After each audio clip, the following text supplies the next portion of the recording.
ఇల్లు అలా ఉంటే లక్ష్మీదేవి ఇంట్లోకి ఎలా వస్తుంది? ఇలా చేస్తేనే అమ్మ అడుగు పెడుతుంది. సహజంగా లక్ష్మీదేవి శుభ్రంగా ఉండే చోటే నివసిస్తుందంట. ఇల్లు శుభ్రంగా, మనసు పరిశుభ్రంగా ఉండాలి. ముఖ్యంగా స్త్రీలు ఇంట్లో అసలు రోదించకూడదు. వంటగది కూడా శుభ్రంగా ఉండాలి. ఎంగిలి గిన్నెలు, కంచాలు లాంటివి రాత్రిపూట అలాగే వదిలివేయకూడదు.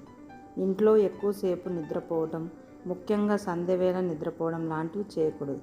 అంతేకాదు, నిత్య దీపారాధన కూడా చేయాలి. కూర్మం అంటే తాబేలు ప్రతిమని ఓ చిన్న ప్లేటులో ఉంచి నీరు పోసి ఈశాన్య భాగాన పెట్టడం, తామర ఒత్తులతో దీపారాధన లాంటివి చేయడం వలన కూడా దారిద్ర్యం మన దరి చేరదు.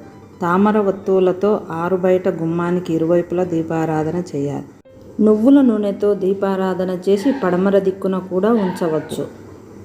ఈ దీపారాధన అసుర సంధ్య వేళ చేయాలి. తామర ఒత్తి దీపాలు వెలిగించాలి. సన్నని ఒత్తులు 13 తీసుకొని వాటిని పేని ఒక్క ఒత్తిలాగా చేసుకోవాలి. ఇలా 8 ఒత్తులు చేసుకోవాలి. అంటే మొత్తం 13 × 8 ఒత్తులు అన్నమాట.